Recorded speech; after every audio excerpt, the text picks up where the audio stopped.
One of the biggest talking points of SOCOM FireTeam Bravo was the exciting new world offered by Crosstalk. Crosstalk is a system where literally you take your PSP, you hook it up to your PS2 with a serial cable that you normally use to hook your PSP up to a PC. And basically, as you progress through both games, we're taking track of little flags as you do things. You might find a weapons cache, you might take a picture of a boat in FireTeam Bravo, and those have repercussions on each game. So basically, as you play through, and some of them are discrete objectives, and some of them are very obvious. If you do this, you'll be notified that now in SOCOM 3, a certain enemy type has less powerful weapons, that sort of thing.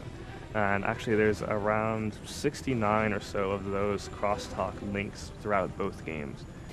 Well, both games take place in similar areas of operation. It's basically two different tactical teams working in parallel. And so they'd be going up against similar enemies, taking on maybe somewhat related objectives. If a SEAL in SOCOM 3, for example, went above and beyond the call of duty and, say, destroyed some extra enemies, like maybe a tank, well, when they connect the two systems and download that data, those enemies or that vehicle may not be in the other game because your helper team basically already took care of them. So we made sure that a lot of the FireTeam Bravo missions would enhance the SOCOM 3 missions or explain them a little bit better, that there would be a lot of tie-ins. And so what we did is we really sat down, Kobe, who's our writer, was the writer on both projects, and so obviously he knew exactly what was happening in SOCOM 3, and so he was able to give us a big framework, and we were able to identify parts of the story that would link into FireTeam Bravo really well. The characters as well. We chose specific characters from SOCOM 3 that we wanted to bring into FireTeam Bravo. And a lot of the ways it was kind of cool because we were able to take secondary characters from SOCOM 3 that we thought were cool and give them much more attention in our game, which I think is pretty fun. While the PS2 and PSP versions of SOCOM share many strengths, each game still retains its own distinct flavor.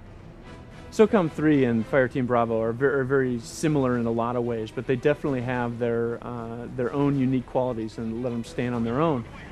SOCOM 3 has vehicles, that was one of the new additions, has 4 teammates. The PSP had to get a little more, down and personal on that platform, so we really tried to focus on, a single teammate.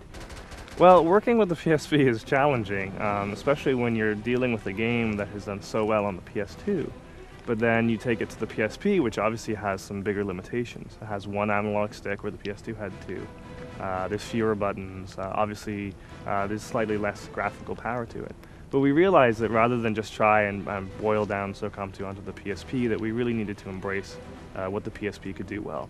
So we did things like we added a target lock system that would allow the players to use a single analog stick. Other things that we did, we added in an instant action mode because we knew that as a portable device, the PSP players would want something that they could sort of jump in and play a 10 or 15-minute mission. What we did is we tried to design conservatively, and we tried to make every level as dense as possible, and then focus a lot on getting the online up to speed with what SOCOM 3 is. A lot of the big features that we had on SOCOM 3 translated over to the FireTeam Bravo pretty well, especially the community features, going online to the message boards, having player mail, a lot of the clan functionality.